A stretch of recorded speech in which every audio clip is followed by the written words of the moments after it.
Peace and blessings, everybody. It's Nico Giovanni, and this is Breaking Cycles. Thank you for joining us once again.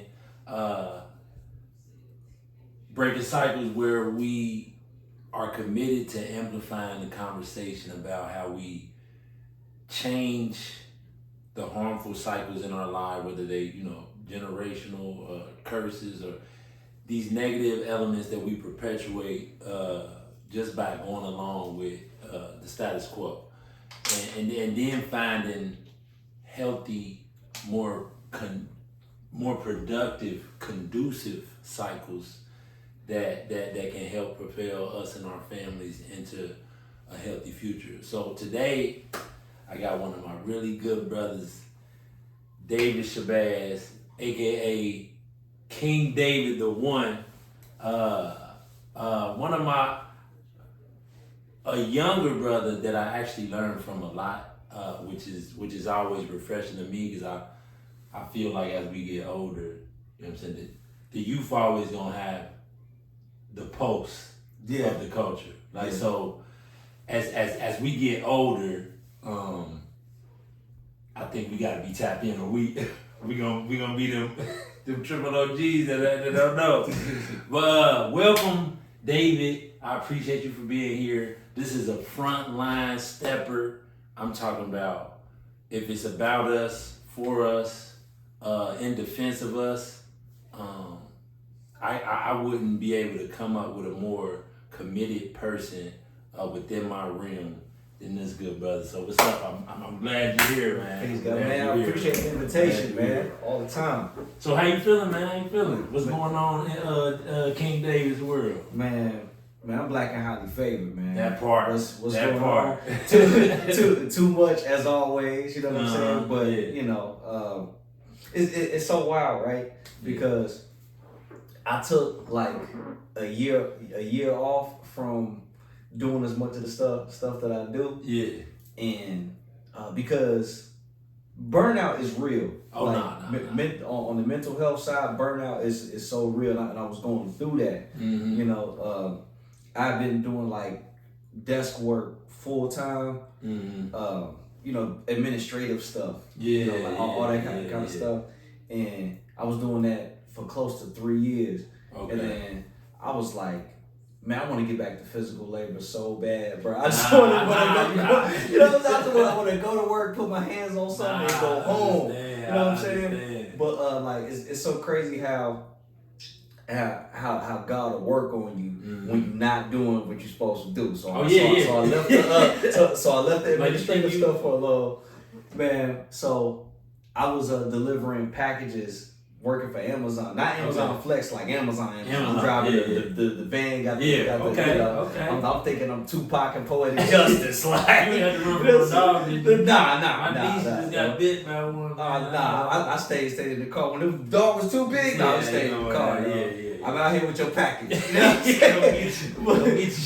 But nah, so like I got hurt, bro. Like stepping out the van, I had some packages in my hand. The grass was kind of deep. I looked before I stepped, but I didn't see whatever I stepped on. Hurt my ankle. I was down for a while. That was when God showed me, like, yeah, you gonna get your butt back out. You know what I'm saying? We're gonna take this break. We're gonna let you recalibrate. And then, you gonna get back to where you're supposed to be. What you're supposed to be doing. Realignment, which is something we all need. Yeah, like the paper was cool, you know what I'm saying? But it wasn't my purpose. You know what I'm saying? Nah, I feel you, because I often want to get back into, I'm always missing building. Mm-hmm. Building is something like, I'm big on taking things from out of my mind and bringing them into fruition. Yeah. Like, I think that's our love languages.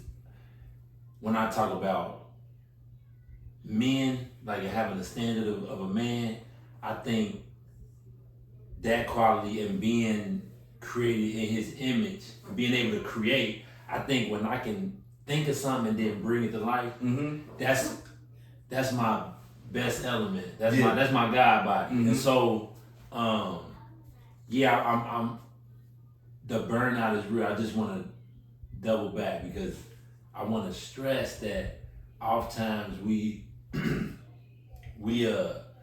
a lot on our plate, And it's our natural inclination to be conquerors and doers and steppers, but expanding.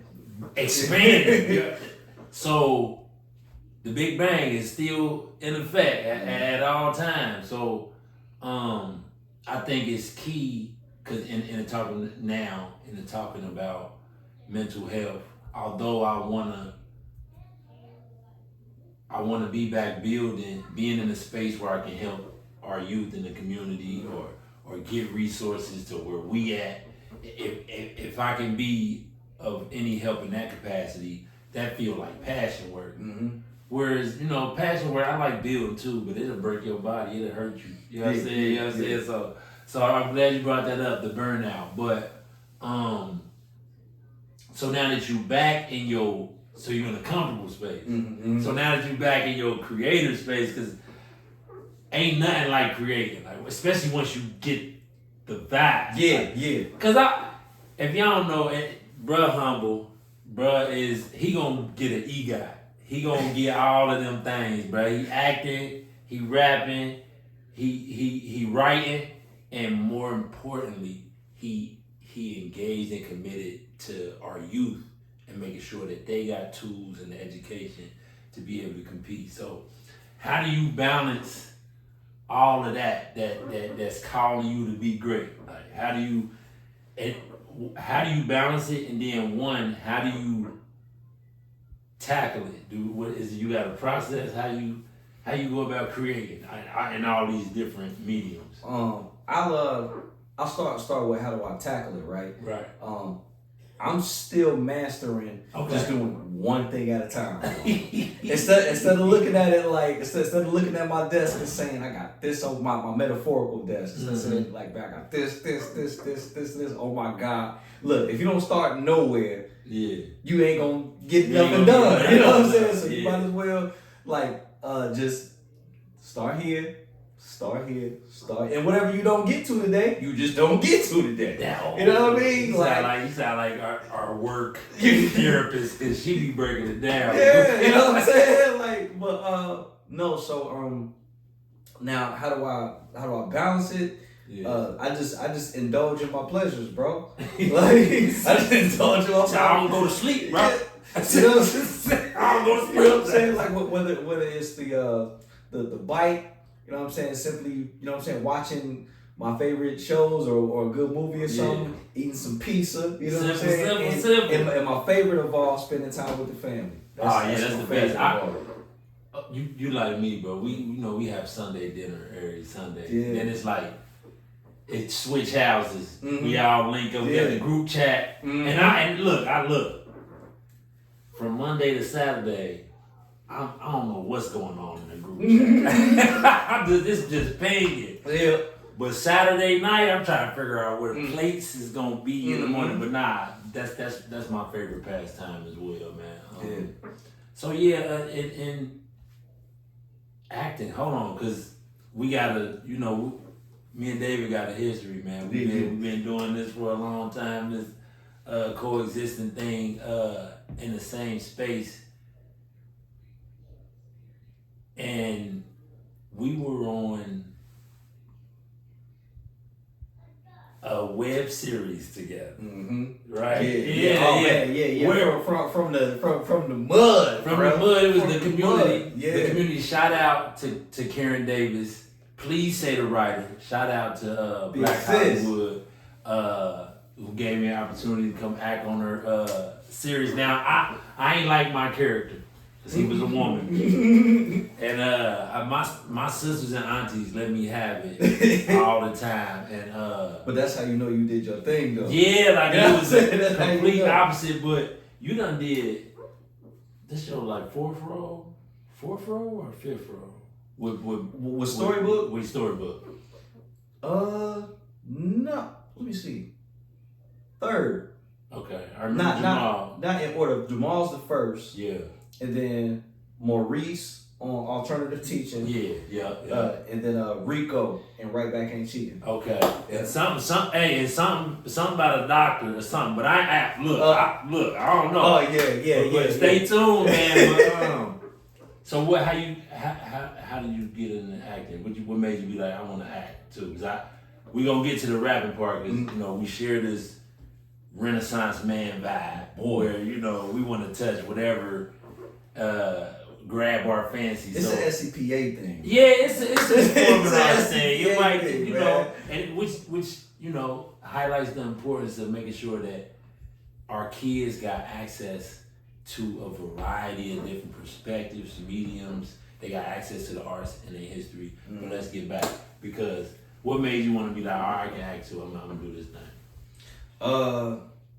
Man, I've really been acting since I was a little kid, unofficially. You know what I'm Okay, saying? But you know how little kids. Child star. You know what I'm saying? But you know how little kids do. They see their favorite movie, and they act it out, and the parents is like, oh, he doing Mortal Kombat or whatever. You know what I'm saying? But my first. Next time, it'll be glass. Hey, but no. So Bruce Lee is actually one of my influences as an actor as well. Not even. I mean, of course, you know he in there kick and tail. You know what I'm saying? But like, if you watch all 5 of his movies, even though it's a lot of times an English speaking voiceover, like it's some white guy, I believe, that's doing most of them. Besides Enter the Dragon and Game of Death. But I'm talking about, like, if you look at his conviction with all his kids, he's a different person, personality-wise, in every movie. But no. Because he was committed to the process. Yeah. You know what I'm saying? But now, so my first official role was through Future World Productions out in Bond Hill. They tore that building down. But it was a sister from Cleveland. She wrote a play called My Brother's Keeper. Okay. And basically my character in that, in short, he was somebody who was tied between the choice of going to college and being in the streets. And his girlfriend was real smart. She was in college. Shout out to Paige. Oh, I don't know why Paige must have killed her, man. Shout out to Paige. Yeah, she played my opposite in that. And you know, she of course was, you know, trying to get him to go to college, right? Because that's where she was going. Yeah. You know, but that was like my only lead role, really.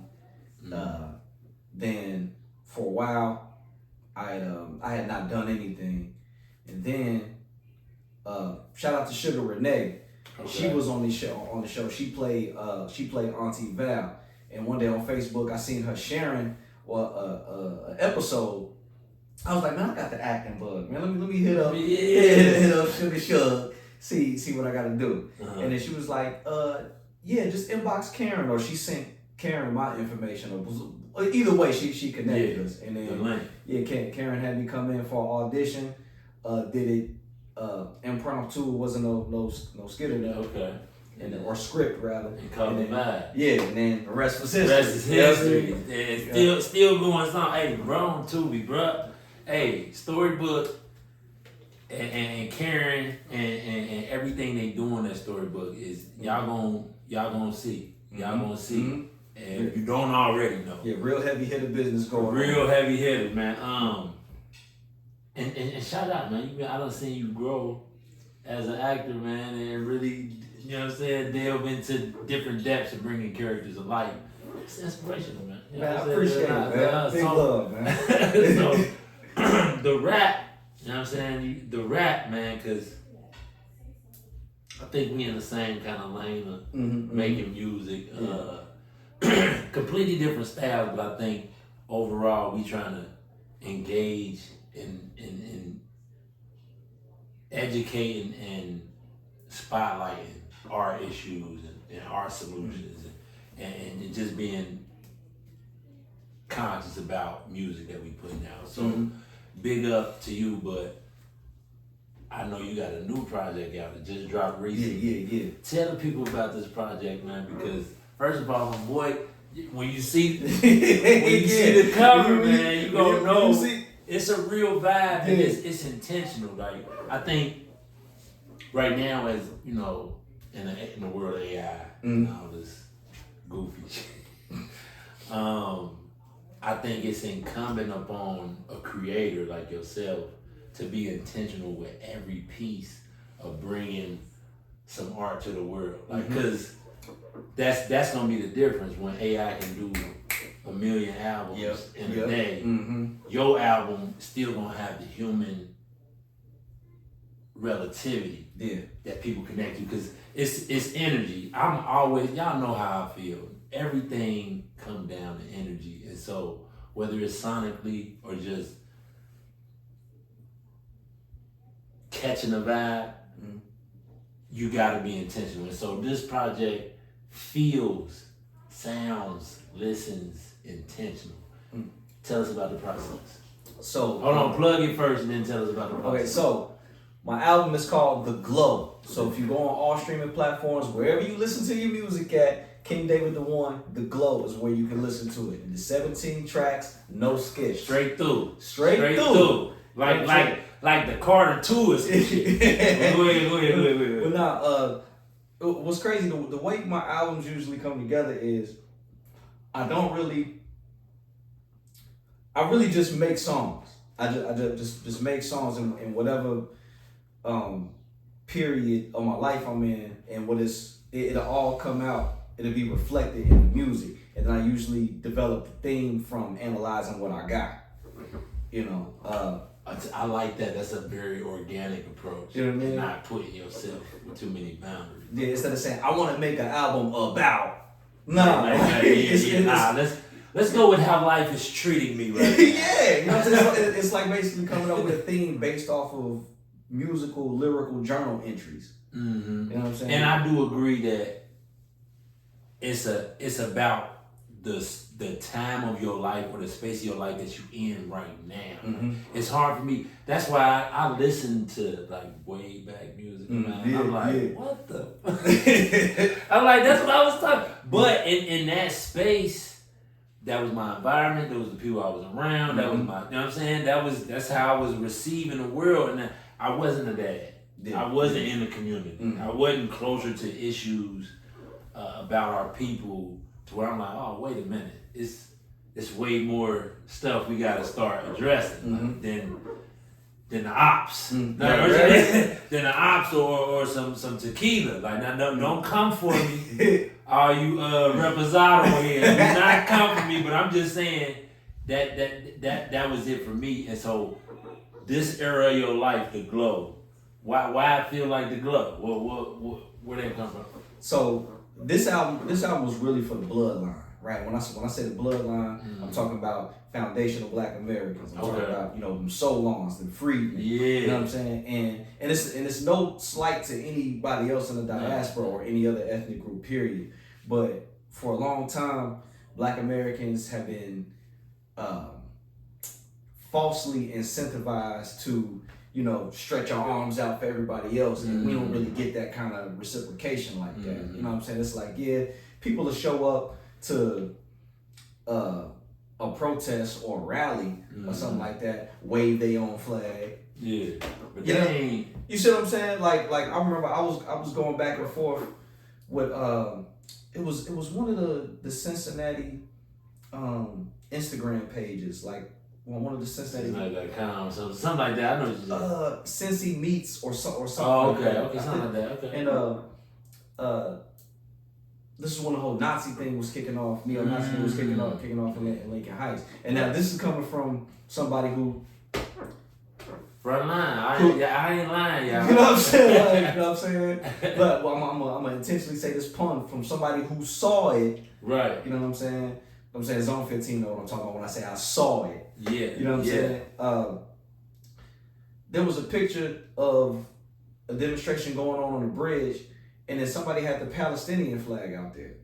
And I'm like, hold on, like why is there a Palestinian flag at this? I ain't never seen it up here waving for the people. You know what I'm saying? Where he coming? Now look, don't get me wrong. Look, free Palestine. Yeah. In any situation where there's an oppressed people and an invader, I will always be on the side of those being invaded. That part. You know what I'm saying? I'll never be on the side of the initiator. You know what I'm saying? Yeah. But at the same time, though, I'm not going to bring.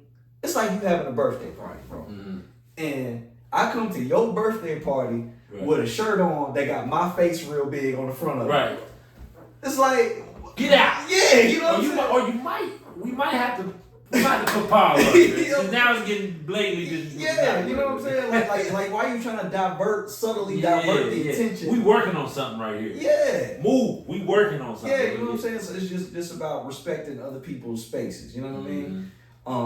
And then this kind of segues into a little bit of that's part of my rebranding that's going on. Okay. So I came up in the community as a Pan-Africanist. Okay. Right? And like the concept of Pan-Africanism. Shout out to Marcus Garvey. Yeah, no doubt. And all of the pioneers. Yeah, and shout out to Cincinnati Pan-African Coalition and City Kwanzaa Committee because I still work alongside. Still fellowship. You know what I'm saying? He about to break it down. Well, go ahead. You know what I'm saying? Because like the type of person I am and the way I'm raised, anybody who supported me, I'm not going to, even if I disagree with them ideologically, I'm not going to turn around and be like, because we don't agree ideologically. Right. We ain't got no brotherhood no more. Like, no. Yeah. Like, but my thing with Pan-Africanism now is that all these years I kind of noticed, bro, it's been one-sided.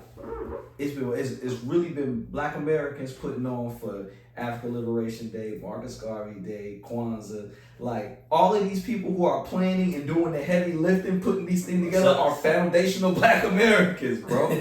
You know what I'm saying? Yeah. And it's like, and again, this is no slight to immigrants or anything, but it's like I don't really see them until the day of, and even on the day of, it's like a small handful. Yeah. And my thing is, if you ain't on it like that, that's cool. You know what I'm saying? Like, don't force how you feel. That's your prerogative. You know what I'm saying? That's all good. And I don't apply pressure like that. Yeah. But I do want to know what's real and what, you know what I'm saying, what's facade. Because that's when it started playing with me.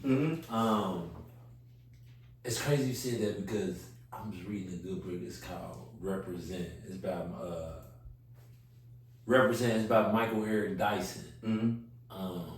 It's a new book, and it's about suffrage, how we came to get the vote, how everybody in the spectrum came to get the vote. And so in the late 1800s, when we was focused on getting the vote, white women still couldn't vote. And we had passed, we had the ability to vote up in the north, not in the south. At this current time where women came and they like, hold on, we want our rights too. Yeah. And so they would link with all the black suffrage folks and you know, but as soon as they had to be like, hold on, cause I only said it because I was reading, I'm currently in the book right now, but I was reading and you know, it got on there and it was quoting her like, you know, white man still was like, hold on, women, we ain't going for that. We ain't going for women voting. Like white man was like, nah. But they was like, hold on,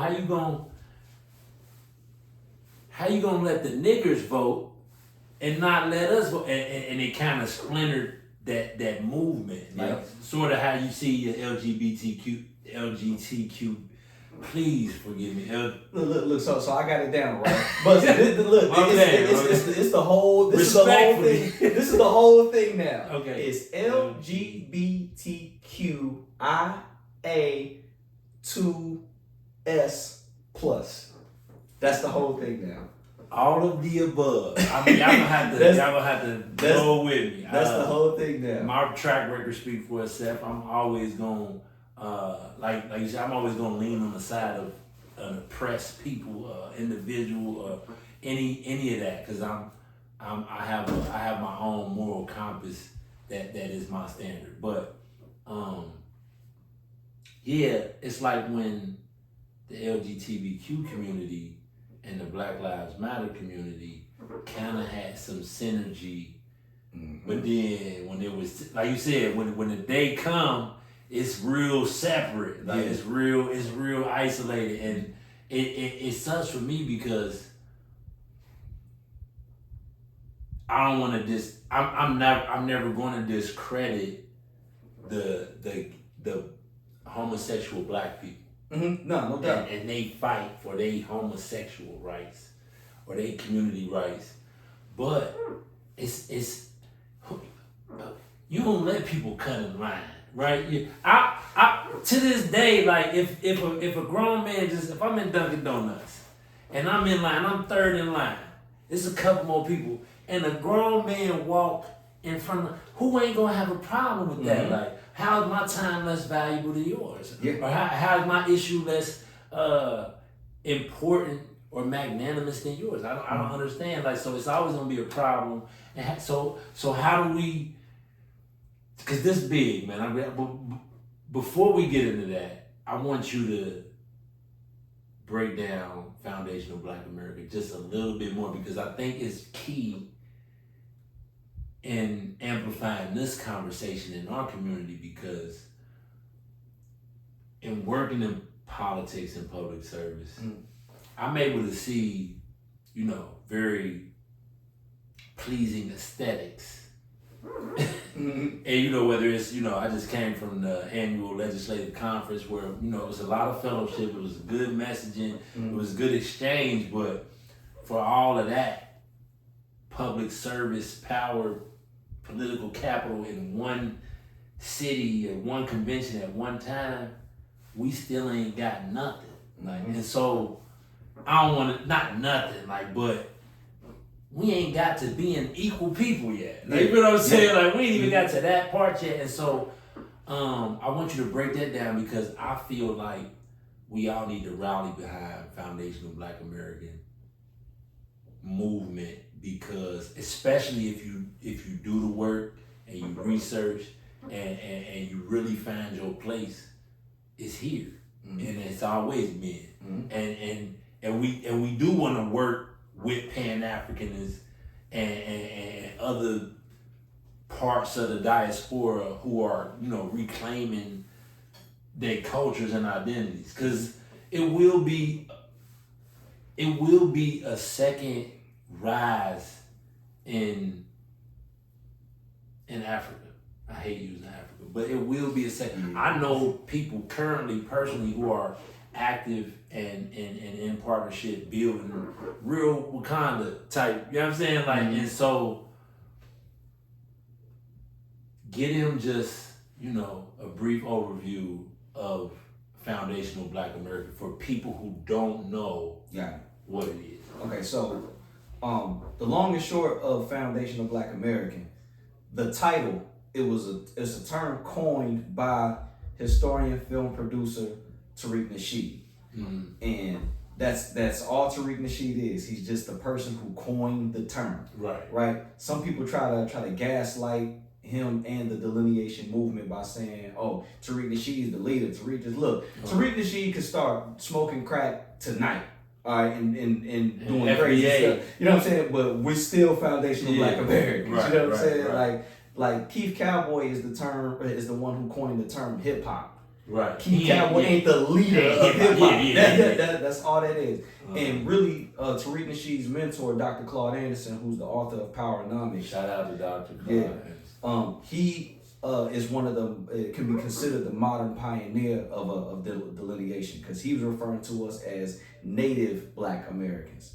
And Tariq Nasheed picked up on what he was putting down, but he just switched out Native for Foundational, because he didn't want people, you know what I'm saying, people to get the red natives in mind, you know what I'm saying? Even though it's saying Native Black, but still the connotation around Native. Yeah, especially when you think about a movement, you got to kind of think about these things. Yeah, make it real distinct, right?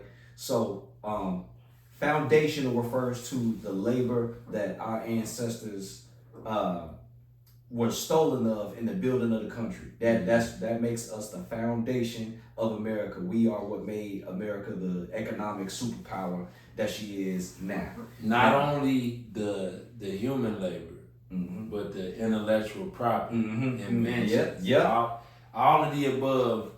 We living in the biggest identity fraud case in the entire history of mankind. Yep. Go ahead. Yep. And speaking of identity fraud, culture is a big part of the foundation too.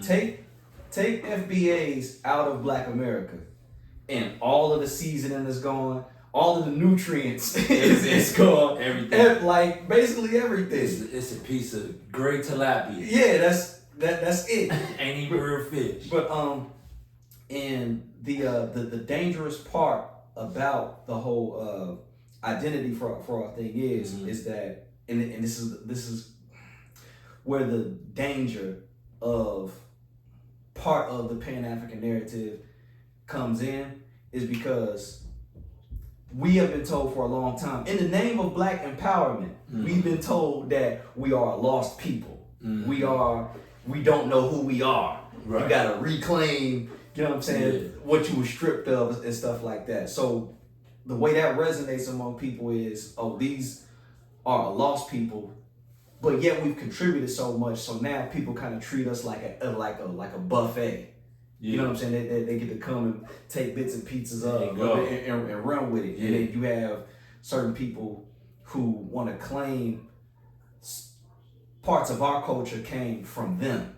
You know, like just like when Fat Joe said hip hop was created by Blacks and Latinos 50-50. Yeah, like no, wait, draw that wagon back. It's like, yeah, there were Hispanics. Latinos present. Yeah, but present don't mean don't mean you was part of the process. It's like if we had a house party, right? Yeah. And you happen to be at a house party and me and my girl go in the back and do something that leads to a baby, that don't mean you wanted the parents to. You were just at the party. You was there, you know what I mean? Like that's it. You know, so and again, that's not to take away from what Latinos and Hispanics have contributed to hip hop. See, there's a difference between creating and contributing. Because there's a lot of synergy we can have and always will be able to connect on, but in the spirit of getting what is owed and deserved, we got, like you said, we got to be clear and distinct sometimes about our roots, because sort of like how 30 years ago, you know, we got kids right now that don't know what happened, don't know nothing about 9/11. Right. That's 20 years. That ain't even a lot. You know what I'm saying? And so if they don't know their history, they won't know themselves. And part of what I'm running into as a youth advocate or a community activist, for lack of better terms, is I feel like our young men are in an identity crisis, which is why I want to have more conversation about foundational Black American, because you kind of need something that's beyond physical to unite us. You feel what I'm saying? It gotta be an ideal. It gotta be like blood. Like my sister, I'm gonna die for my sister. Yeah. You see what I'm saying? No matter what, you playing with my sister, you playing with me. We need that as a community, because it's the only way we break through. Yeah. And so that's why, how do we get more of our young men and women first of all, knowledgeable about FBA? Because if y'all don't know, he be teaching our youth about their history here and beyond, with a focus on here, because we have built this country. We have contributed 80% of the culture everywhere. And so how do we get the young people to embrace and accept who they are from a perspective of foundational Black American? Well, the same way you would do it with any type of idea to improve the mentality of the youth, if you will, to uplift them, like whatever after school program, whatever it is, you do it by that means. Like when I started the revolutionary education program out in the T, which I'm revamping that pretty soon, because I got a new approach. You know what I'm saying? But and in the T, bro was teaching kids in the T, rose dolo from state to state. Nah, for real though, because you know people that, if you know, you know. He was in the T front line. That's what I mean about front line. I'm always gonna be connected with these kind of brothers, because it take a lot to go want to be front line, because it's a lot of variables. But so we get them there by. Yeah. So I I just went out there one day, and I just started asking people because my mind wasn't even going towards strictly teaching the youth. Mm-hmm. And really, I'm not gonna lie. I think the consensus I got was a slight bit of a cop out, although it was true. That was the loophole. Okay, well, you know what I'm saying? Because I was going to the adults to see where their minds was at, and as far as getting them organized. I'm trying because I want to get with older people because the younger people looking up to some of the older people. You know what I mean? Right. Like especially those in like their early 20s. You know what I mean? Mm-hmm. But I'm going around asking people. Rest in power to the little sister Naira Givens. She had gotten stabbed by another little girl about the same age. They both of them was only 12 or 11, somewhere in that age bracket. And I had already had my mind on going out there and doing something like that. But that lit the firecracker under my seat. Like, okay, all right, we gotta go. Like, so after that, you know, I asked them if they heard about what happened, and then I was like, yeah. So, what do you think we can do to make things better and more safe? You know what I'm saying out here, like, what can we do? Mm-hmm. And 100% of the answers that I got from the grown ass people was, we gotta get these kids something to do. You know what I'm saying? They gonna throw it off on the kids. Like, you know what I'm saying? I'm like, you mother. What's crazy if they see you doing it, I won't even have to do that for them. You feel me? but all right. But not like just like literally putting your boots on the ground and just engaging. You know what I'm saying? And if because I started out just teaching one kid boxing out there. Mm-hmm. And then another kid came over. What y'all doing? What y'all doing? You know what I'm saying? Then 3 more kids came over. I want to. Because that's all it takes. Yeah. They actually want to know. They actually want to know what they don't know. Mm-hmm. And so we got to be the ones that's bringing it to them, the rest of the world. Like, so they can start to, feel. They're so capable, bro. Yeah, bro. Like they're so capable. These kids is brilliant. Mm-hmm. They just don't got no stimulant. They don't got no. Sorry, Miss Berry. They don't have any stimulants to cultivate their brilliance. Mm-hmm. And so I just did I just wrote an op-ed about how our kids don't need a savior. Mm-hmm. They need space. Mm-hmm. And I mean healthy, conducive spaces where it ain't no pressure, because everywhere else is pressure. Yeah. You know what I'm saying? Yeah. And so that's what I want to be part of. I want to be part of creating spaces, and that's what you did with the Revolutionary Education Program. Mm-hmm. And I can't wait to see it revamp. But I think it's creating spaces without needing a reciprocation. Because I think a lot of times people with all this money come into our community, talk to the kids, give out some free T-shirts and some pizza, and and I guess it make them feel like they doing something, but that ain't addressing nothing, right? And also the kids can smell the opportunists. Oh yeah, the kids be knowing. The cameras here, Channel 5 here. Oh, that's what. Oh, and so they'll take the shirts and but they ain't retaining nothing you talk about. And why should they? Why should they if you haven't brought real tangibles? And so that's why I try to make sure that I'm partnering with the right kind of people. As far as on the allied side, because far too often our kids is seen as dollar symbols or the amounts of money per kid. So they're like, oh, you got a program for 100? Yeah. You got 100 kids. They seeing grants and whatnot. Yeah, they seeing grants and dollars and bodies and not seeing the brilliance, the potential, the pain, and the trauma that need to get addressed first. Yeah. And so I think y'all should check that out on my Substack, Why Our Children Don't Need a Savior. Because who is any of us to claim savior? We all working. Well, I hope we all working, cause like you said, it's a day by day. I ain't figured nothing out. I know enough to know that I don't know nothing, and so I'm trying to just create the space where, for real, they teaching us, cause children are more connected to they pure self. Man, let me tell you something, bro.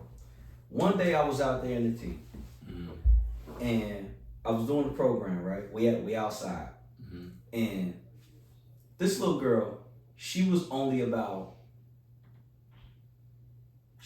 was only about 10 years old, and I've been doing the program for a few weeks at that point, and she come up to me and say, "Dave." I was like, "What's up?" she said, I ain't gonna say her name. I was like, "Yeah, what's up?" She was like, "Are you a god?" I was like, "Oh, she trying to." Hey, I'm like, "Bro, what you doing?" I'm like, I didn't say yes. I didn't say no. I said, "This is." I'm like, "What made you ask?" I was more curious. What made you ask me that? Yeah, and then I asked her, and she said, "Cause only gods do what you doing." She's 10, bro. Now I don't know what kind of TV she watched. I don't know, but like that was deep. And all, deep. Yeah, and all I heard was, I said, "You are too." Ooh, and then I kept. Let it cook. Then I kept it. And the reason why I said that, it wasn't to be sacrilegious, but it is part of my beliefs that we are gods, and part of the reason why we are in the condition that we in, we've been turned away from realizing our own divinity. You know what I'm saying? But if you see yourself as a little god, you know what I'm saying, subordinate to the supreme being, if you see yourself as a god of your universe, of your circumstances, because that's all our life is, really. You know what I'm saying? After a while, you're born into certain circumstances, but after a while, your life is a result of your choices. You know what I'm saying? At least 90%. You know what I'm saying? Because you know, there's people who be minding their business in grocery stores, like in Buffalo, New York, and they end up, you know what I'm saying? In church, minding your business, and then, you know. But no, if we are in touch with our own divinity and our power to change things on an individual level, one, and then we combine that individual power together, you know what I'm saying? That's a real God body for you. Nah, that's you know God what I mean? body. Like, And so how I explain it to my kids, because I grew up in the church. My mama baptized me before I even, you know what I'm saying, really fully understood. And a lot of us go, so we get baptized with the kids. Like, we get baptized. You don't know what happened. And then I also took my shahada later in life, because my father's side, he was Sunni Muslim. And so the first half of my life was Christianity, and then the second half, or when I was a teenager, I got introduced into Islam and took my shahada. I bring this up because you say, like, when you talk about Pan-African, I don't discredit. I think everything was, was exactly when and where it should have been. I don't discredit Christianity. I don't discredit Islam. Right. I give credit, actually. I'm just evolved past that conversation. You feel what I'm saying? So to where you trying to make me something that I have no interest of being. And so how I explain it to my kids is right now is, because I'm telling them all day, you are God because God wanted you to be. And so if I like, say it's this big energy ball, like the sun, and I decide, you feel me, I want to really experience my creation. So I just break myself into an infinite amount of little bitty pieces. And I'm just going and coming back and going and coming back, and I'm learning about myself. And so that's how I try to, explain it to my kids, but also in trying to figure out a way to explain it to my kids. I'd have been able to comprehend and retain. And that was profound right there, bro. But cause you meant that for kids, but there's people watching that's gonna be like, damn, bro. People watching that gonna be like, damn. And so I've always seen him seen the Most High, the Creator, as an omnipotence. Like, I've always felt like he can be Buddha for bruh, if he need to be. I can, if you know what I'm saying, my fruit of Islam brothers, I love y'all. I know that he could be Allah for y'all. Mm-hmm. I know that for the Catholics, Luther, Mm-hmm. and all whatever happened on no disrespect, but however that I don't know. However that goes. You know what I mean? I know that for me to put a limit on the Creator is crazy. Yeah. Right? So I try. So I don't put myself in a judge, but I do try to maintain my natural, intrinsic perspective of what's supposed to be done and what's not supposed to be done, and I try to let that just guide all of my decision making. So hopefully that make me uncancelable in the future, because I'm gonna live and die by what I'm saying and I always say it. So, but I'm not adverse to correction. I wanna know what I don't know. Sure. So if you hear me spewing some nonsense and you don't come to me, you are an op. I'm just saying that part. You are that's real. And you want me to lose out here. So now, okay, so I'm glad that you in the space of teaching our kids, because they going through a lot. Talk about how trauma travels, and part of how Breaking Cycles came about was just because I wanted to have, a diary, kind of a video diary for my kids that they can use as a reference point throughout life. You know what I'm saying? That's deep.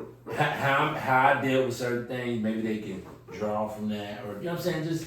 Just any of that. And so then it podcast came out. So it turned out, well, maybe everybody can benefit from this conversation, and always having it present and creating a counterbalance to all of the malarkey and entertainment. I knew this wasn't gonna have a heavy entertainment value, but I wanted to have a culture shifting value. Yeah. You feel what I'm saying? For sure. Where even if we gotta have these conversations for 5 years, today like, hey, you know what? Let's break some cycles. You feel what I'm saying? Yeah. Even if that's the case, I wanna always have a space where a young brother or a young sister can look and be like, you know what? I don't gotta do this. It's Davis. It's M80s in the world. It's I just had Kyrie on here. Where he been at, man? Shout out to Kyrie, bro. I ain't seen him in a minute. Teaching ain't fun no more like that. But he making it fun. But I think that right now the trauma level within our youth is so far beyond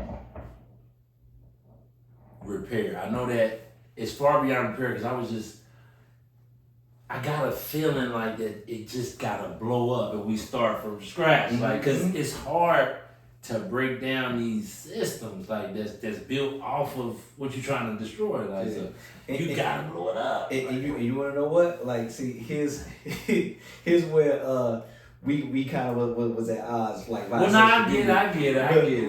Like, because I understood. You know what I'm saying? Because when it came to the whole election and stuff like that, it was like, well, you talking about like crashing the whole thing and starting all the way over. That's kind of what that was about, and that was like, so you got the bloodline of Foundation of Black Americans, right? Whether that could be. They could be Democrats or they could be Republicans. You know what I'm saying? Your bloodline is your bloodline. But then you have another faction that's the delineation movement who, you know what I'm saying, we are embracing the bloodline. And in the name of our bloodline, there's certain things that we want for our community. And we gonna stand on it. And if you don't, you know what I'm saying? And if you don't answer it, then you know what I'm saying, you're on your own. Don't call us no more. Yeah, you know what I'm saying? So like last year during the election, that's what the grassroots were saying. It was like, look, bro, like you throwing these hip hop parties and all this other stuff, doing this symbolic stuff. Like, nah, we politically mature now, bro. Yeah, look, it's either reparations, protective hate crime legislation, or Project 2025. You want to go to jail or you want to go home? what you want to do? And you know what's crazy is we seeing that 9 months in, and it's looking shaky. So how do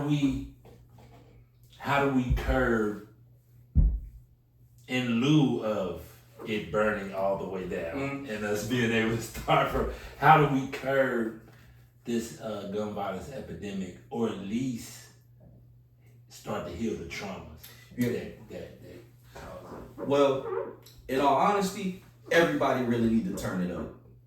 Everybody really needs to turn it up, because I've been aware of the obviously living in Cincinnati, like all of the gun violence and everything that's been going on, and I've been thinking really hard, meditating on how to do just that, and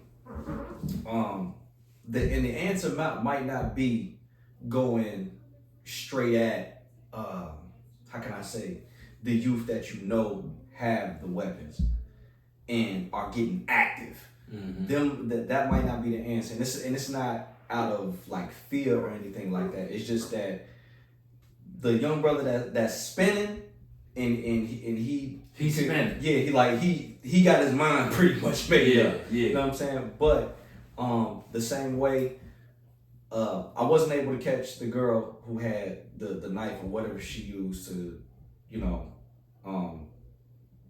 do what she did to Naira Gibbons. But I was able to catch some of her peers, you know what I'm saying, and build something with them. Okay. And then when you're able to erect an example of youth doing,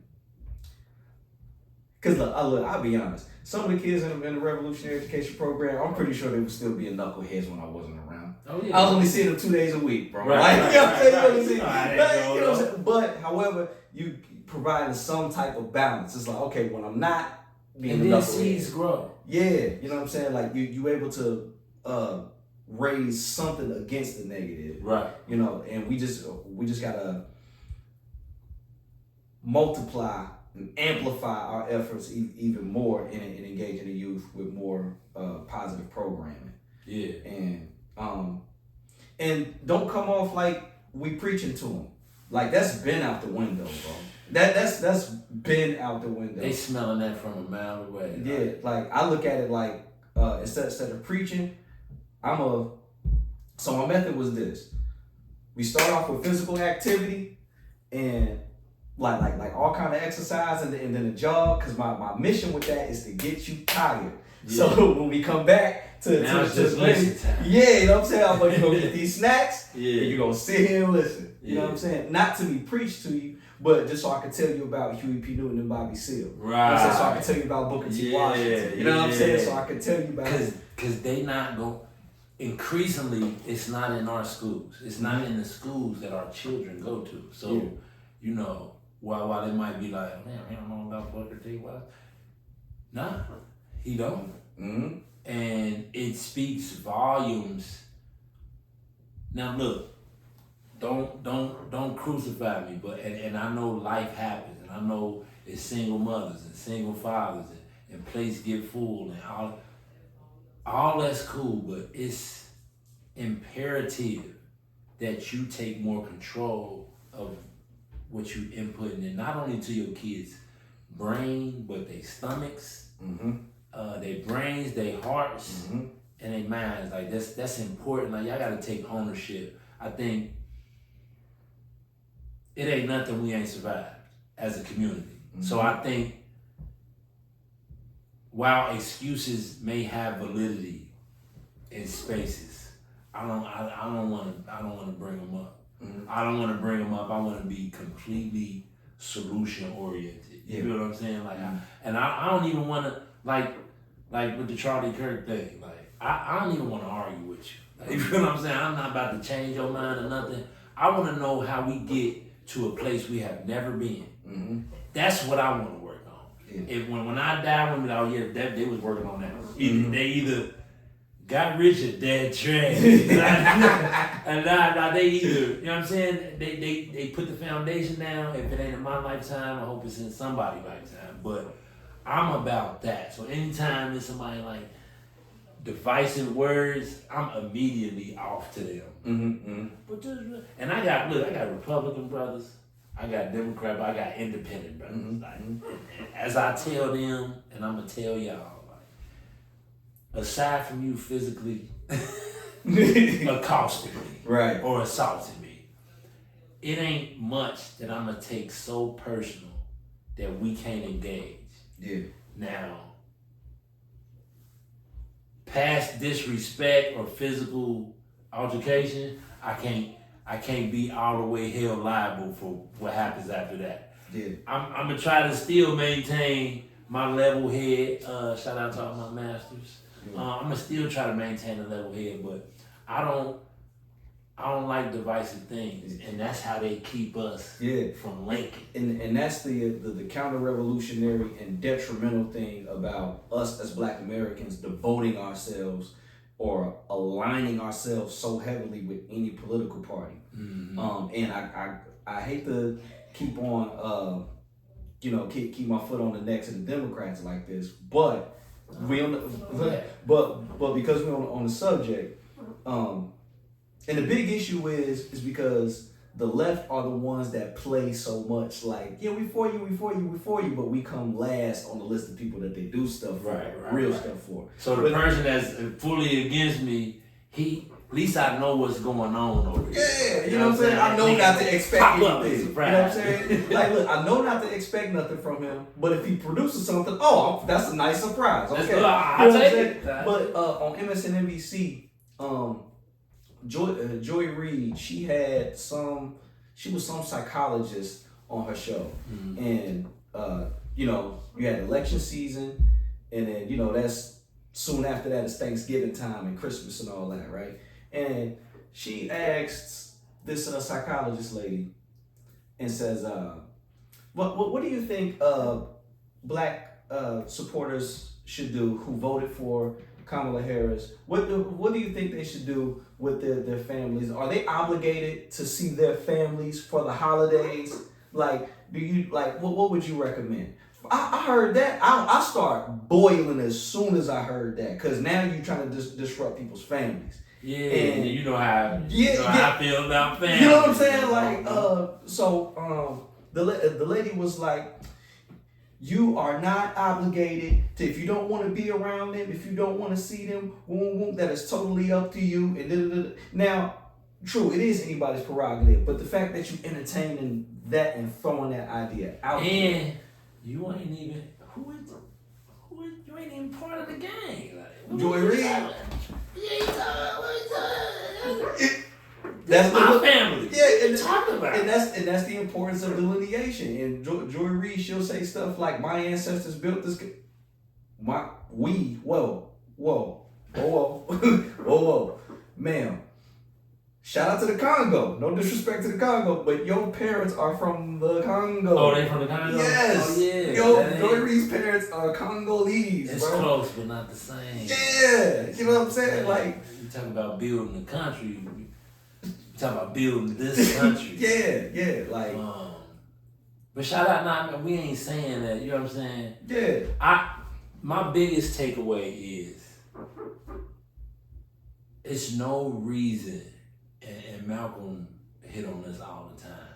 Just because I want what's mine, don't mean that I feel like you shouldn't have what's yours. Right. You know what I'm saying? Like, in fact, I'm preaching we should have what's ours. Yeah. Like that's some simple stuff. Yeah, like just like the concept of reparations. The concept of reparations is universal. I think everybody should get reparations from the people that wronged them. Yeah. You know what I'm saying? Like, talking about the Congo, Belgium should pay reparations to the Congo. You know what I'm saying? The French should pay reparations to Haiti. You know what I'm saying? So on and so forth. And foundational Black Americans are owed reparations by the U.S. government. A government who has not once took the initiative and addressed her history. Ain't never really so this white fragility is a thing, and it's annoying, but it's something that I can deal with. Right. But zero white accountability is like it. where it matters. It made me want to fight right now. Like, I was just cool, and I just had a moment where I was Michael J. White Mm-hmm. on some people. Like, you know what I'm saying? Like, but America has never stood up to be accountable for its sins, and that's why we where we at now. Because since it was never addressed, since it was never, it never was even really like apologized for. Yeah, it's like pulling teeth to get that. And then the thing is, the progress that we had, like, you know, it's odd to me that, you know what I'm saying, Abraham Lincoln get credit for like freeing slaves. Like, I get it that he wrote, but it was people, like, right? It was people power that put pressure on him. Exactly. And his party to do these things. Exactly. I hate giving credit, and that's just the structure of America. It's how it's built, and how do we make America take accountability? Is it only through like real revolt? Is it only, because I don't know how close we is to that or not. Mm-hmm. Like, so would it take some of these third world solutions, like in the streets, bringing it all down in unison, or is it a way to inject the youth to be better leaders than we've ever had? Like, so what's the best route? I would say the latter, but the latter should be the goal regardless. But I like that. I don't think America's ever gonna do it. Honestly, I don't like until it's too late. Because look, they'll pop one of them. They're in one of their own about this here. Like, yeah. So I'm sure. So it's like it's one of the things where, look, the divine, the creator and the ancestors haven't been playing about us, especially lately, bro. Mm-hmm. They have not been playing about us. Mm-hmm. No, like everybody, look, ever since like the lineation has started, right? Mm-hmm. Everybody who had never played in our face, insulted us, or did anything sideways to us, something has happened to them. There's a lot of that going on. Yeah. Joy Reid, she called Foundation of Black Americans out by name on one of her shows. She said, yeah, so if you're talking to somebody and they're talking about FBA, reparations, and tangibles, if they're using those buzzwords, you're most likely talking to a Russian bot. Hold on. She said this tangibles is one of my favorite words. You know what I'm saying? I am no bot. She said that on the air about us, bro, a whole lineage of people. Damn. Said that about us. Now she done lost her job. Tangibles, though? You know what I'm saying? Fat Joe. He disrespected us by name. he disrespected us by name on Matt Hoffa's show. Called us radical black racists and all this other stuff. He had to step down from hosting the BET Awards. Yeah, because you knew you couldn't do that. Yeah. Watch your mouth. Yeah. This might be risky. Edit this out if you got to. But you know, everybody knows Charlie Kirk. Uh-huh. His last words he spent sneak dissing Black Americans, and then it's like, bro, the divine is not playing, bro. It's like, now, I mean, don't get me wrong. You still have like things like lynching that will happen. You know, just like the brother Trey Reed, Delta State University it was. You know, that had me heated. Yeah, like, and that's terrible.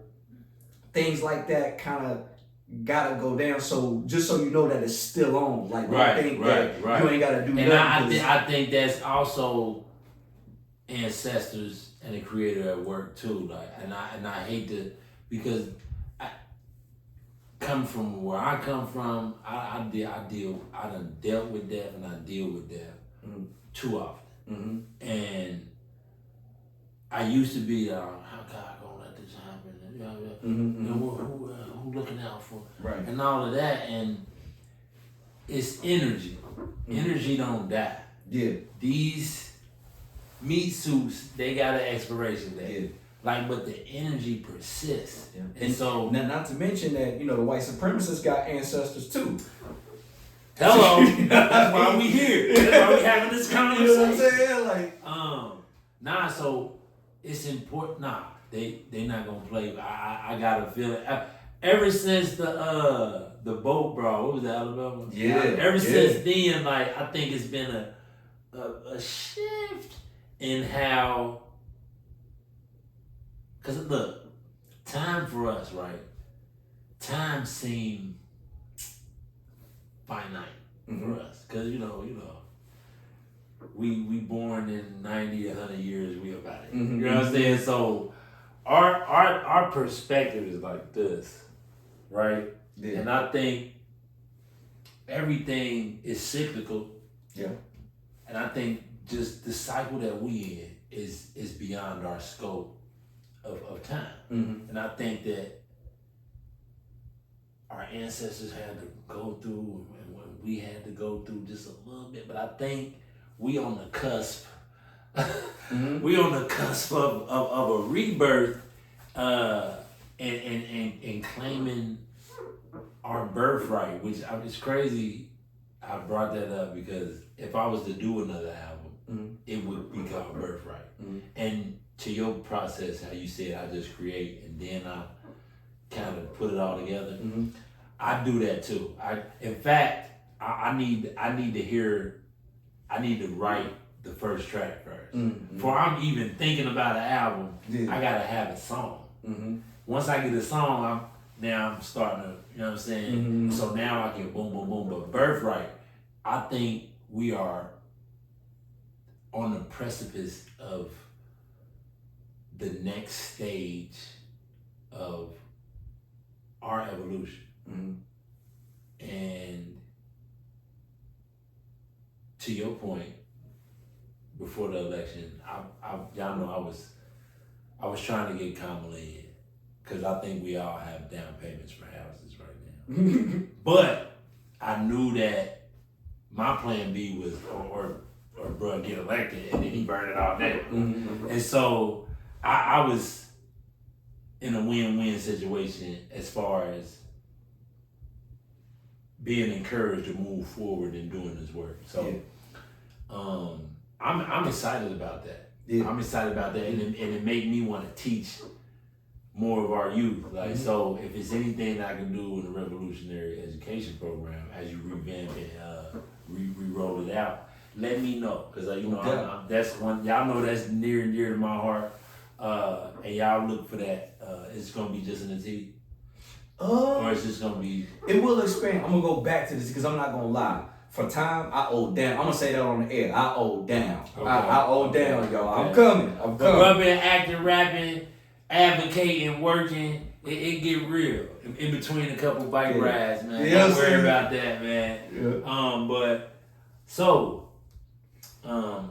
The Glow, because we kind of skipped over. We did. So the Glow, 17 tracks straight through.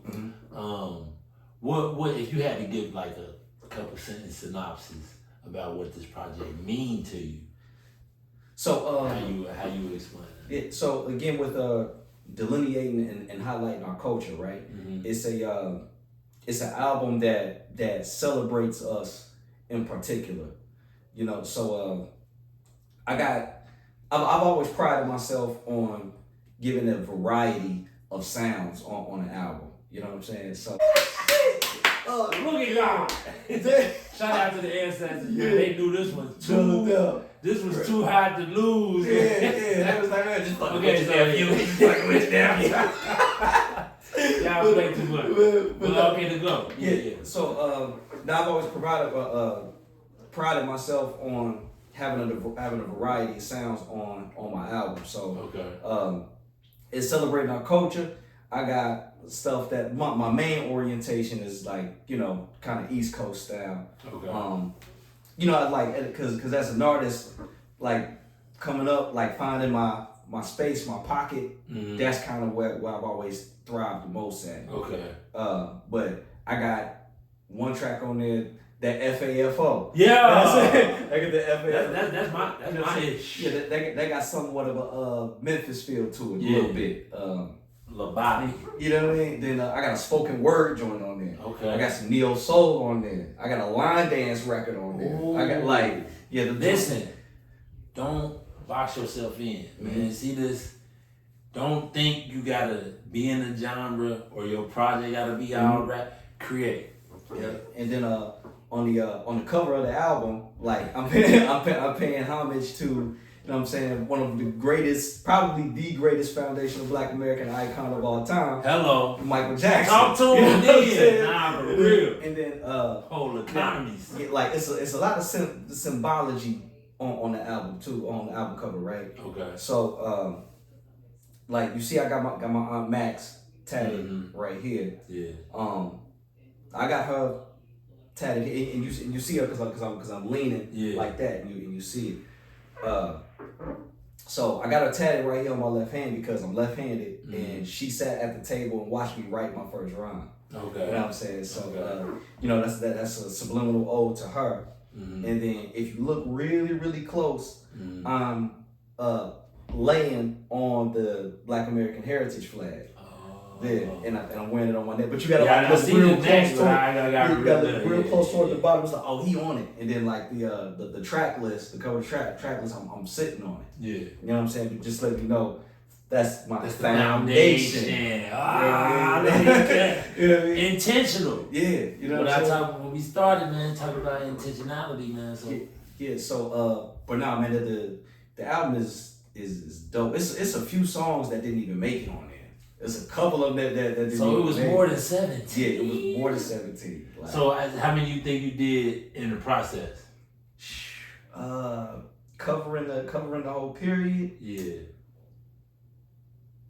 It would have been at least 24. 24. Yeah. So that means he got 7 to 8. He can deluxe. You know what I mean? So hold on, hang tight, y'all. But make sure y'all go get that. The Glow, King David the One, man, on all platforms, man. Everywhere, man. It's for you and it's for your family. Yeah. Because to your point, we all gotta go harder. It's simple. Everybody need to up the ante, up the level, lock in. Yeah. What was you about to close it out? No. Okay. Want to plug another thing too. I have a book out that's available on Amazon. It's called For My People: Chronicles of a Revolutionary. That's the old one. You got a new one. I got a new one out. This one is called For My People: From Green to Gold. In the terms of from green to gold, if you know, you know. It's just about my shift in conviction. You know what I'm saying? From being a Pan-Africanist, which I'm not. I'm not here to destroy Pan-Africanism, but just my personal viewpoint. I see more benefit in focusing on us as Solons, as foundational Black. And look, I'm gonna keep it a buck with y'all. It used to sound so good, you know, go build a city in Africa, like, but imagine you, right? Let's say you show up on this plot of land, you got 100 acres. You build a whole city. It got the hospital. It got everything you need to sustain yourself. The people look like you. It's your family, and everybody good. And then they telling you to go back to where you came from. For you know what I'm saying? Like, hold on. Wait a minute. This is mine. And I feel like it ain't no way I would be honoring my ancestors that died building it to let them just happen. Just have you know what I'm it. saying? And so that's why I've been reading about what the foundational Black American movement, the goal is, and increasingly it don't feel arbitrary to me. I feel like I'm supposed to be in that space right now because, like I said, in public service, it's frustrating that we don't have vehicles these other communities have, as far as like moral lobbying, like as far as like the anti-defamation. Like, why we ain't got AD? They play with us all the time. Why would we be like, hey, y'all gonna have to take that back? But we shutting all of it down. So we need that, but the divisiveness keep us in sex. Like, and so my meditation, my prayers be about how do we unite? Like, cause I'm working on something, and I don't agree with my Republican friends and brothers, but one thing I do agree with them on is they've been playing us forever.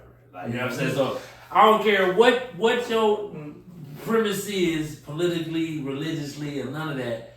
If I say, look, they've been playing us forever, and you agree, then that's what we about to talk about. And so, real quick, I'm gonna just interject real fast. And please continue. No. Cause like, my thing with that is like, okay, you say they've been playing us forever with you. That don't mean go all the way to the other side. You don't go to the one plantation to the other. Don't do like, that. Come on, bro. Like, let's set up shop and really do it. Yeah, like and we done did it time and time again. But I think now we're in a space where we at a volume where they, you know what I'm saying, if we popped up and did it right now nationally, you wouldn't be able to snuff us out without causing. Shout out to the Honorable Minister Farrakhan, because you'll die right after. and that's what's so exciting for me. I hate to use the word excited when it's people hurting, it's people going through stuff. It's a government shutdown right now. People getting fired, ain't no jobs, and all our tax money seem to be finding other countries to land. And so,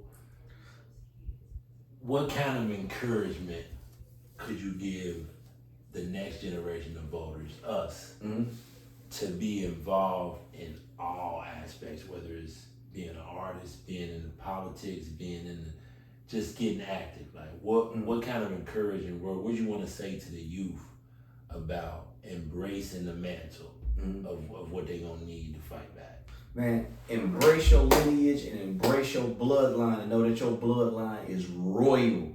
You come from, you are a part of a legacy. Now, I'm not saying this to throw everybody in the past and look. No, you are the continuation right now. You are it. You are the Black history. Right. You know what I'm saying? And the whole trajectory of where our future is gonna go, it's on me, it's on you, it's on us, and the youth especially. You know what I'm saying? So it's in embracing your bloodline, getting to know yourself. It's to motivate and incentivize us to move in a more polished fashion. I ain't say perfect. I said more that don't polished. Exist. You know what I'm saying? I said more polished. You know what I'm saying? That don't mean I'm human. Y'all already know. You know what I'm saying? I'm a fuck up. You so I don't want nobody saying, hey, Nico fucked up. Yes, it's gonna happen. Yeah. I told you I was. It's like I was but I also was putting in that work. You know what I'm saying? Nico was always also putting it down. You know what I'm saying? Like, I always say, like, when they look back, what they going, because I always say a man's value, especially like to his family, is often undervalued until he gone. Because now it's a void of stuff that ain't getting done. That was just automatic with Pops. Now Pops stuff that you ain't even realize. You ain't even realize. Like, and so now being a father myself, I feel it now. Like, I be in my field sometimes, but I'm able to, self-regulate and know that, for instance, I be doing laundry and folding laundry. Now look, don't come for me, me. But I only bring that up because, and I would hope that somebody doing this with their son, so that my daughter, you know what I'm saying, can be like my wife, like, and not even. I don't think she did laundry in the last 7 years more than 5 times. And it's because my mother raised me in a way where if I didn't find a woman to be my wife, I was still gonna be Gucci. Like, it ain't nothing that I need a woman for aside from, So, but what we need now is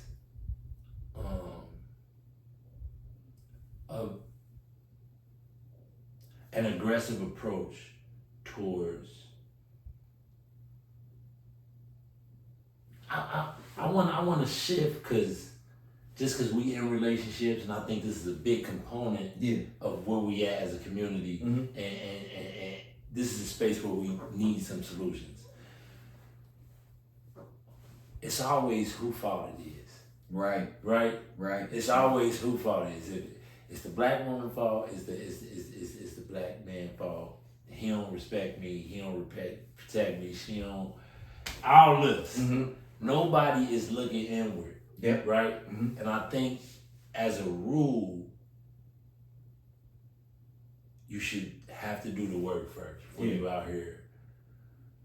And you know what? Let me say this too, because I made a post the other day, and I said, whenever in a discussion about racism, white supremacy, and somebody there brings up capitalism, patriarchy, or the "we not black" thing, I know they are there to deter to derail the conversation, to derail the productivity of the conversation. Now, are those elements, particularly patriarchy and capitalism, are those tools of white supremacy? Yes, but particularly in the economic space, regardless of what kind of society you're in, whether it be capitalist, socialist, communist, whatever have you, if it's ran by a white power structure, it's going to be designed for whites to be the first class, regardless. You know what I'm saying? You could be a black socialist and still get stepped on in a white socialist society.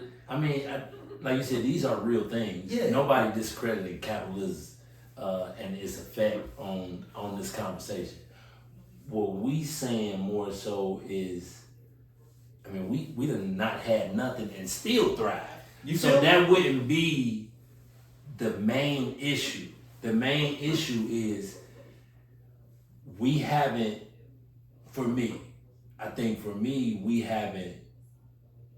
held each other down.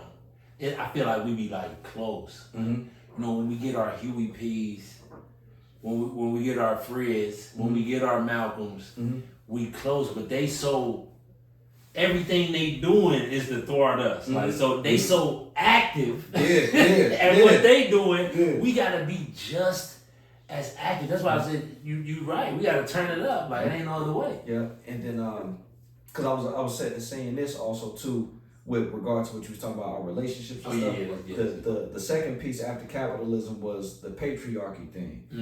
Now, we got to realize this too. First off, on the accountability end, in every society, everybody needs to do better at treating their women properly. Flat. You know what I'm saying? Flat. I wonder why we take from our women, why we rape our women. Do we hate our women? Like we. Nah, that's fact. That's known. And I ain't even going, because it'd be arrogant to say it's known and understood. We need to understand it more. However, at the same time, we got to learn how to work on our relationships in a more productive way off of platforms that are so public, and at the same time realize that what's at the root of this gender war thing is white supremacy. I can't remember the white woman's name. I believe it was a white woman in the 50s. In the 50s or the 60s, and you might have been on the same block earlier. Okay. But white women wanting rights and beefing with their husband. Yeah. And they saw allies with our women. Yeah. And used them for numbers. To further. You see what I'm saying? Yeah. And it's like the only people that are benefiting from any quote-unquote gender war between us and our women is the system of white supremacy. Right. We ain't get none of the fruit. And it's like, look, if you don't think DEI, we the fifth people using it. All the way up at the top is white women. And then right after them is they men because of proximity. So and it's like, look, I'm not married. I don't have any children. You know what I'm saying? So like maybe my scope is limited. But I look at it like this: if you say a woman shouldn't pay no bills and a man need to pay 100% of everything and she take care of the house, if you got that dynamic going on, that's what's up. Okay. But if it's like 50-50, shoot, she works, I work, we share in the duties. That's cool. Look, are y'all together? Are y'all in a healthy relationship? Yep. How are your children? That's y'all what matters. Like y'all dealing with trauma. Yeah. Or y'all letting it fester. Right. That's the detrimentals. Yeah. So you got a lot of these people who are on podcasts and things like that, relationship gurus and all this other stuff, and they say what they say in terms of how a relationship need to be between a black man and a black woman, like it's the gospel, like it's and the they one person out of 8 billion. Yeah, like, and half the time they single. Like 50% of the time they themselves are single. Or you hear about later how they was doing this and that on the side with her. Yeah, it's like, bro, you know what I'm saying? We just need to. We need to have the balance between being there for each other in terms of support and also staying the fuck out of each other's house. Yeah, man. You know what I'm saying? You should be selfish with that intimate space. Like your family and your relationship with your woman or with God or with the Creator, these things should be intimate and to a certain extent selfish. Like you shouldn't allow outside forces to jeopardize your relationship. Right. With your woman, with your kids, with God. You do that. That's yours. Like and don't let nobody commandeer that relationship. It's for me, I'm like, people are like, are you believing that? I don't care. How you feel or what you think is working for me and mine. If you got 3 wives, if you got 3 husbands, I ain't gonna lie, 3 husbands to me is a little more strange than 3 wives, but if it's working for you. It's out there. Yeah. It's out there these days. If it's working for you and like, look, as long as y'all are. And the kids healthy. Yeah. And ain't nothing too, fragile around it. Hey. Whatever floats the boat and keeps everybody healthy and happy. And I think you should respect what I'm doing over in my house. Because it ain't changing. Right, so to waste time trying to change people's minds about something like that, like people ain't, you can say all you want about how daughters is responsible and you should give them more freedom. I'm on all them little boys when she dating and all of that. Nothing you can say is gonna have me be otherwise. Right. So I stopped trying to change people's minds and just I no longer try to change somebody's mind if they set. What I try to do is steer the conversation to a point of synergy that we can focus on. Yeah. It's a whole bunch we disagree on. What do we agree on? Because that's work that we can do now. Yeah. I don't want to speculate about what we can do in the future. What we both want to work on together. Let's do that. I don't care you got 3 wives. That's the only thing that's gonna produce something. And it being the whole time we still got the same enemy outside. Regardless of what your relationship dynamic is and mine is, at the end of the day, when we step outside, we got the same op. That's why I hate this op culture. Because we got the wrong op in the crosshairs. I'm like, wait a minute, guys, wait a minute. And they know, because I tell all of the young men that I'm speaking to, it ain't nothing more dangerous. There is nothing more dangerous than a young black man who has knowledge and love of self and discipline. When you can control your vices, like they scared of y'all. That's their number one enemy of the state. A black man who know who he is, love himself, and has discipline. What? They gonna try to lock you up. They gonna try to kill you and lock you up. I promise you. But if it's more of us that get more difficult to do, you feel what I'm saying? They get more. You can't kill us all, and we don't die. Bebe's Kid, man, it's so many things in childhood that come full circle to where you comprehend a whole nother level. When they say we don't die, we multiply. When I tell you, brother, they have been trying to exterminate us. The only person dwindling is the person trying to do the dwindle. Mm-hmm. And let him cook. But now I'm saying that's crazy. We watching Baby's Kid. We don't die, we multiply. Come full circle as a 36-year-old man. I'm like, huh? Mm-hmm. Oh, whoever wrote that, they was sneaking it in. Yeah. Like Richard Pryor was sneaking it in, man. You gotta, and that's to points like us when we making music. Is that a challenge of yours? Having to finesse the message? Cause just real quick, because when I was first trying to transition from more conscious lyrics, from, you know what I'm saying, from club, street, stuff like that. When I made that transition, I felt like nobody wanted to listen to the super conscious rap, right? And so I began to be like, so how do I finesse the message into this boom pap? You feel what I'm saying? Like, and so is that a challenge that you're dealing with now, or have you just embraced like you gonna get what I got because I'm just growing? The latter. It used to be. It used to be, but now I kind of just let it come. If it comes out in that song, it comes out in that song. Yeah. You know what I'm saying? And it will. Yeah. If you live it, if you're doing the living and you ain't trying to put on the facade in your art, don't worry about none of that. Like you said, he done 24 tracks. Let me pick 17 of these. And this fit, and this is what I'm going through right now.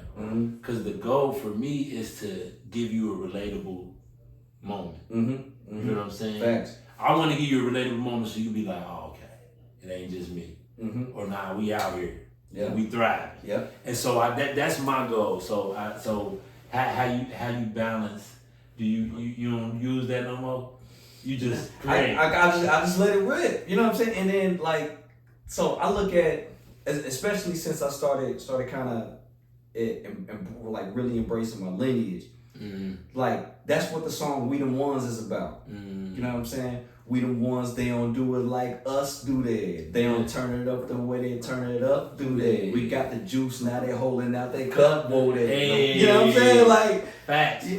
Because that's just me repping the culture. You know what I'm saying? Because it's genuine. I feel like that. So we talk about like it's that same part of what inspires records like that is I'm a 90s baby, but you know what I'm saying? I'm a early 2000s preteen. Okay. You know what I'm saying? So I come from the era of back of the bus, acting crazy, the Lil Jon and the East Side Boys, get on my level, head bust, you know what I'm saying? Or bone crushing. Yeah, you know what I'm saying? Like all that told mother, we ain't never scared. Yeah, you feel me? Like so like all that energy that was like centered around, you know what I'm saying? Rep your clique, your, you know what I mean? So I'm repping my bloodline. You know what I mean? For sure. So that's what's up, man. Nah, we you just took me back, bro. Man. What? You just took me back. I tell you, like, bro, I be on Instagram, bro, following them pages that be highlighting the early 2000s and the 90s throwbacks, bro. That should be so wild. Time. When I be talking to my wife, I always be like,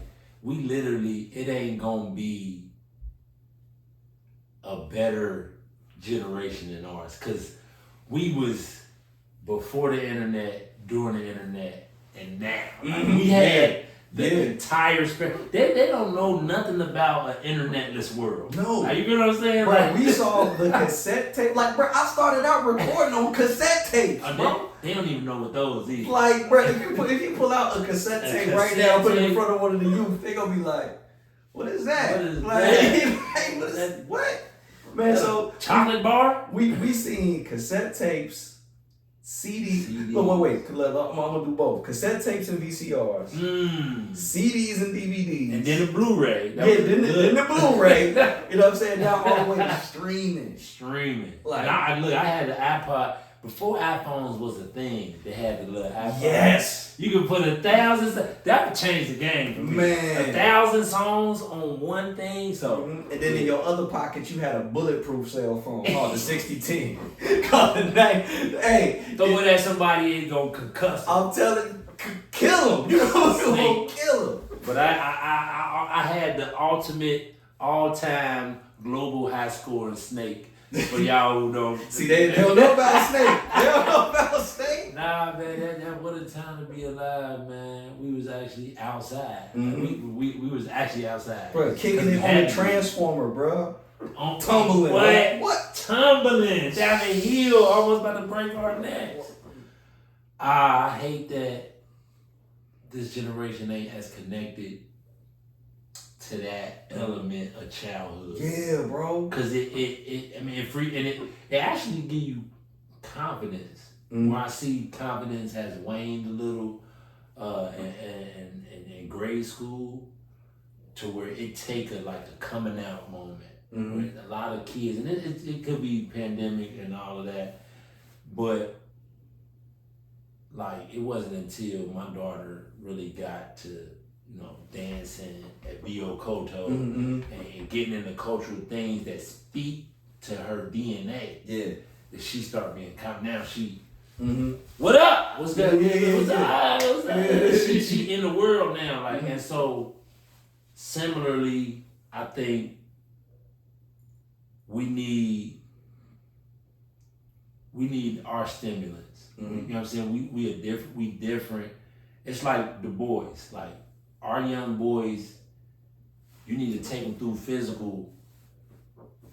We different, and we need different stimulants, different catalysts, and a lot of times it's energy built up and not being spent, which is why I wake up and go run around the block. Yeah. Before we even get started, run around the block, man. Yeah. But in our education system, it ain't built for them to learn and retain. You know what I'm saying?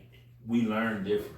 Yeah. And so, how do we, because reading is 90% at a 6th grade level, particularly within our community, particularly with our young males. And it's my biggest stressor. Because I know that once they can read, they world open up, and then they start shitting on everybody. You know what I'm saying? Yeah. And so how do we overhaul our education system here where we at? We're gonna talk about where we at, but then let people use it for where they at. But here in Cincinnati, how do we overhaul the education system to where it reflects a commitment to the kids, in fact, instead of profits? Okay. So to be clear about overhaul, you mean set up our own thing, or get involved in the school system to make that the more ideal from your perspective? Okay. The more what you think would be the better of the two? Well, obviously an overhaul. Yeah. And being able to start from the. But if we ain't in a space of equity, it could just happen again. Yeah. So I would use the first template that comes to mind is the Black Panther Party's template, what they did with the free breakfast program. You know what I'm saying? Which gave rise to an institutional element called WIC. Right. You know what I'm saying? It started on the right now. Yeah, you know what I'm saying? It started on the outside, on the grassroots level, their own thing that they was building. And then the government, they saw that and was like, okay, we can go ahead and do that. You know what I mean? Yeah. But in light of the current administration, though, it'd probably be best to keep it on the grassroots level. You know what I'm saying? Just to make sure that they're getting it, because that's what I'm doing in my after school program now. Shout out to William Johnson and the MORE program. MORE stands for Men Organized, Respectful, and Educated. So a portion of the time, I'm giving them stuff straight out the MORE curriculum, and then other times we talking about our history, Black Americans. Yeah. So yeah. I thank you for your service, man, because we need more Man, I thank you for your service, black bro. men in the education space, period. Yeah. But nah, I appreciate you guys. So we shared something else where we had a standard of men. Mm-hmm. Like I did have my dad, but I did have men in my life who was no nonsense. And I think I try to give grace because a lot of these young men don't have that. So I'm trying to do as much as I can. Mm-hmm. It's just, for me, it's hard because I got 3 of my own boys. Mm-hmm. So the juxtaposition of trying to split myself equally between them and be able to lend myself to our plight as a community is my work that I gotta do. I'm finding that balance every day. And but I will say that I feel like this is what I'm supposed to do. It feels natural. It's natural progression for me, so it don't feel so much like a chore. It's heavy. And so I like to say that because a lot of people just think that I'm just out here killing it. You feel what I'm saying? Like that. They don't know, like days I be on the last thread. You know what I'm saying? Like, yeah. And so I want to always make that clear. Like, as much as it look like I'm doing, I make sure that I'm. And before we wrap out, I want to talk about this. I make sure that I'm doing self-care because one thing about, especially being a black man in America, is we never had a chance to sit down, heal, go through trauma. It has been literally from day one to right now as we are having this conversation. So we ain't really had space to decompress, break down traumas, and try to apply treatment. So one of the things that I'm a big advocate on is if you are overwhelmed or start feeling overwhelmed and putting stuff piling stuff so high on your plate that you make a regimen of self-care mandatory. And I want to come to you and ask you, with all that you do, whether it's writing, teaching, working, acting, rapping, all these things, he do all of them all the time, y'all. How do you, what's your self-care routine? Like, how do you make sure that you got time for David? Because that's important. Man, you gotta make it. you gotta make the time, bro. You gotta make it. Yeah. You know what I mean? Like, so some of my methods, like stuff I do, again, I talked about, you know what I'm saying, riding the bike, you know what I'm saying, shout out to the Cincy chapter of Rough Riders. Okay. I'm their newest vested member. Hey, you know what I'm saying? You very official tissue. You know what I'm saying? Shout out to my COC now, you know what I'm saying? But riding, the gym, and you know what? I wanna take a quick pit stop right here. I'm gonna share this, bro. Okay. Like, you know who really inspires me to work out? Like on the visual side? Ooh. It's not, I mean, don't get me wrong, sometimes it can be male fitness influencers, you know what I'm saying? And listening to them or just watching them, you know what I'm saying? And their technique. But really what be inspired me to work out, it be the sisters, bro. Boys in there, they be like, you know what I mean? Like, and not necessarily like, brolic. Yeah, not necessarily, but like, y'all know. You know what I mean? Like, you remember Zena, the warrior? Yeah, it was a show. Yeah. She was white. Right. But now, what's this shit? We need to revamp that. Karen, this. I got one for us. Go ahead. But it's a couple of the sisters that be wrestling, like WWE wrestling. Oh, nah. Yeah. I have seen that. Yes, it's like them. It's you got Miss Iconic. I don't know. I think Miss Iconic is a little young. She might be in her mid-20s. Yeah. But she's one that I just got hip to. Like then there's another sister named Brianna something. But on Instagram she goes by Waist Doc. You know what I'm saying?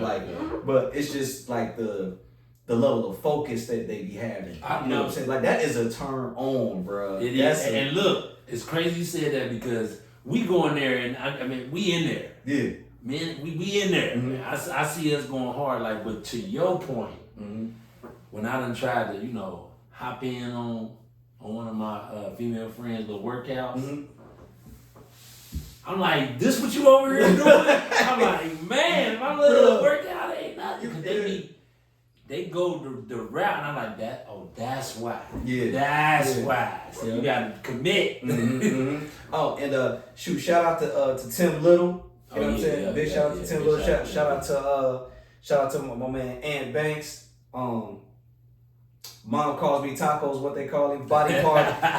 Body party every Saturday at the Hirsch Rec Center. Yeah. You know what I'm saying? 10-15, you know what I'm saying? So be there, be square. Yeah, no doubt. Or be aware. Oh, and shout out to my uncle Bruce Cotton. You know what I'm saying? He done won championships for bodybuilding. Okay. 2-3 times. You know what I mean? We get to it. Nah, so I gotta ask you this one question because I'm asking everybody, right? So, Fresh Prince of Bel-Air or Martin? Marty Marr. I gotta go Marty Marr. I think we might be at like 6'1". Martin. Now don't get me wrong. If Martin ain't available, immediately. I think, like I was telling M.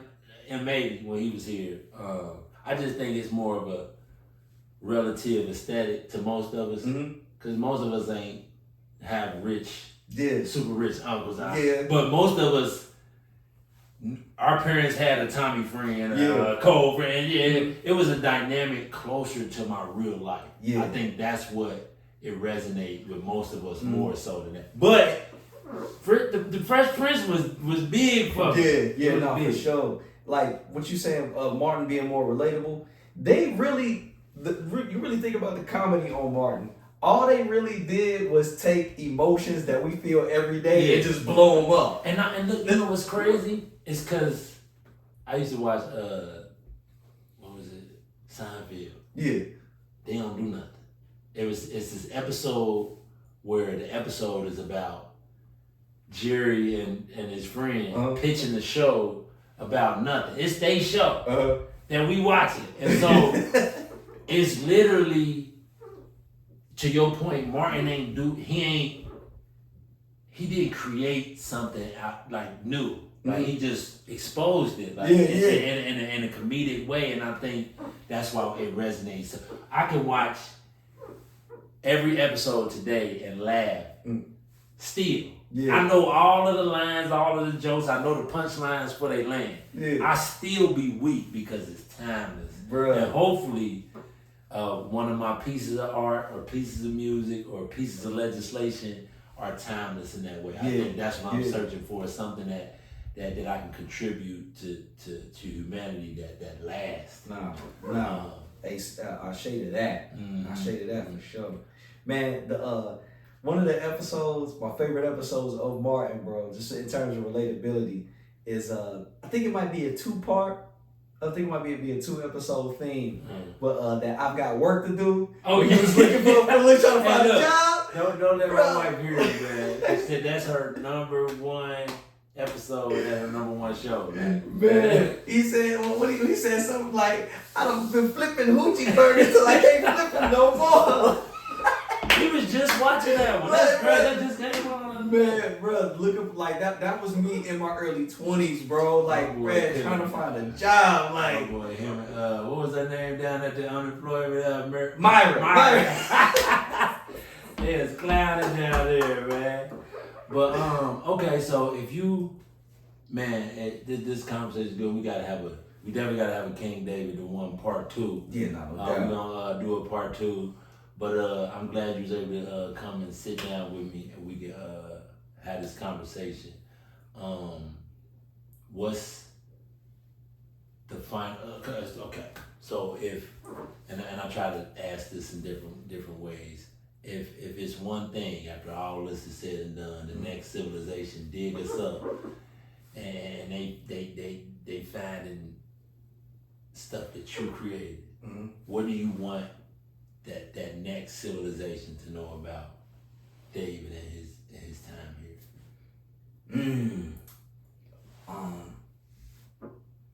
I want them to know that I used my talent or whatever gifts I had for the upliftment of our people specifically. But if anybody can see what my goal is for foundational Black Americans in particular, Black people in general, if they could take that, even if they're from another ethnic group, if they could take that and be inspired by that and use it to empower themselves, like, cause who knows, like millennia from now, maybe the next people that's supposed to come up, you know what I'm saying, or the next people turn it is to be the ones, you know what I'm saying, it might be the Philippine people, right? You know what I'm saying? No, but you know, and to your point, I can look at some of the other cultures and be like, certain people in their history, I'm rooting. Yeah, for sure. I can deal with that. Like, or heck, even this might be a slightly more toxic example. You know, we love the Godfather. Oh yeah. You know what I'm saying? Like, on this, the day of nah, for real.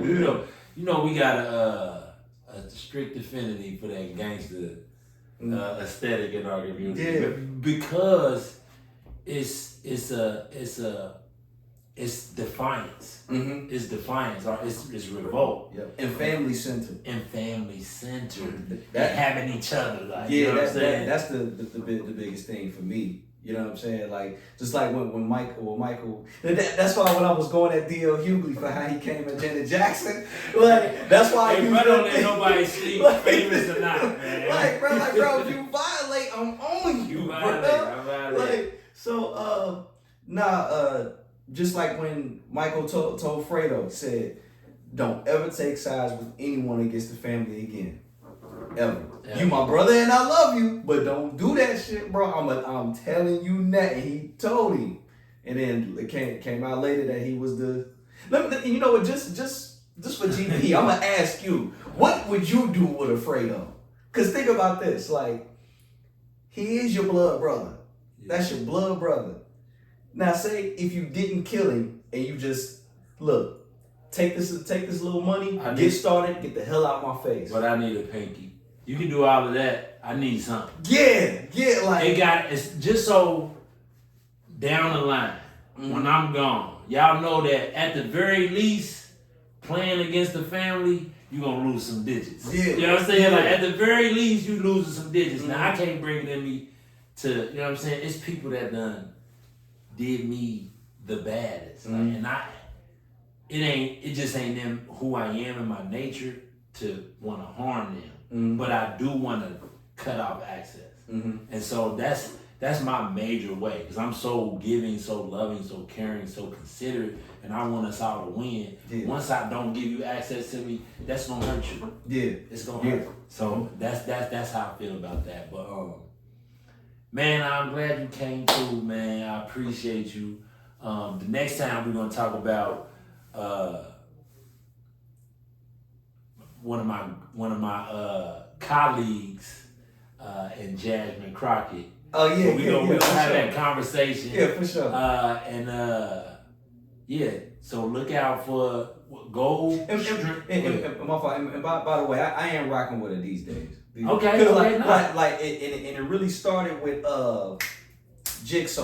When Jigsaw said what she was Jigsaw Lunar. Yeah. It's like look. If I want to criticize that's my it's like you know, you got that cousin. Yeah, like, nah, that's my dog. Soon as you say something, we all on you. Yeah, hold on, bro. Like, chill out. This ain't got nothing to do with you. Like, what you talking about? Like, pull up, chill out. Yeah, but nah. For sure. We definitely can tap on that.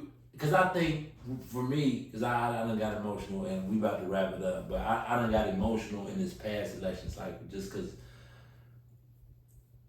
we emotional people, but I think our frustration sometimes it shadows our intention. Yeah. And a lot of times we disagree because if you know what I'm saying, if I feel like you voting for something is a direct vote against the work that I'm doing, I'm gonna feel away. Yeah, you feel what I'm saying? That's the Godfather shit. But also, that's the conflict of interest. But also, I want to maintain that the form that I keep around me is open.